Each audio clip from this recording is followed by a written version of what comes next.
In section 6.5, we're introduced to another property of our exponents. So we've gone over the product rule and we've gone over the power rule. Now we're going to learn the quotient rule.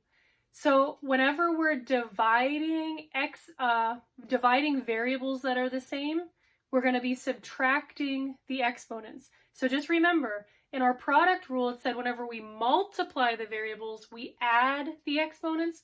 So the converse is true. Whenever we're dividing the same variables, we're subtracting the exponents. So I have a few examples here to go ahead and get us started. So in this one, we have x to the 8th divided by x squared. So we're just going to subtract the exponents. Since the variables are the same, they're both an x, we're going to subtract 8 from 2. We're going to subtract 2 from 8. Excuse me, I said that backwards. So 8 minus 2 equals x to the 6. Okay, so why is that the case? So right down below it, how many x's are on top?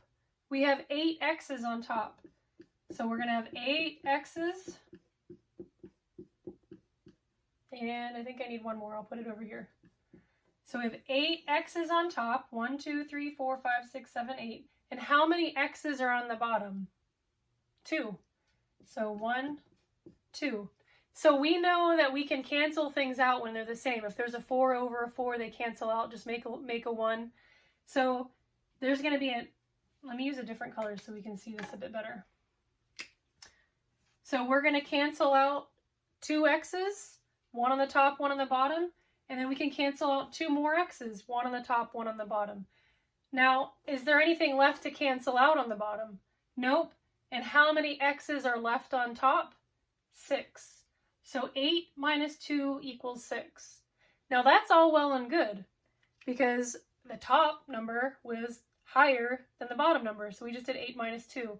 But what if in our next problem we have 10 minus 40? 10 minus 40 is give us a negative 30.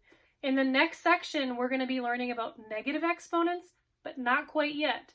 So in this case, if you wanted to, you could look at it as there's 10 t's on top and there's 40 t's on the bottom, which means all 10 t's are going to cancel out on the top, leaving 30 t's where?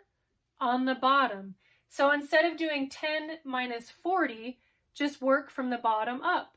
Do 40 minus 10, and remember that you're having the greater number on the bottom, so what you have left over will be on the bottom. So since all 10 t's are going to cancel out on top, we're just going to have a 1 on top. And then how many t's are we going to have left on the bottom? 30. So we canceled out 10 on the top, we canceled out 10 on the bottom, and that left us with 30. So 40 minus 10 is going to equal 30. If everything cancels out on the top, what's going to be left up there? A 1. So just remember that. Now what if we have, in this example, we're not dealing with bases that are a variable, but it's actually a number. So we have 10 squared and then 10 cubed. So 10 squared divided by 10 cubed, or 3 minus 2. And since 3 is the bigger number, what are we going to have left? Well, we're going to have 10 to the 1 left on the bottom. And since both of the 10s on the top canceled out, we're just going to have a 1 on the top. So again, if we wanted to write that out, we're going to have 10 times 10 on top, so 2 10s. And on the bottom, we have 3 10s. And what's going to cancel out? Well, we know that 2 10s will cancel out on the top of the bottom, and then another 2, 1 on the top, 1 on the bottom. What's left over? 1 10 on the bottom. So we have a 10 on the bottom, and since everything canceled out on top, then we just have a 1 left over on top.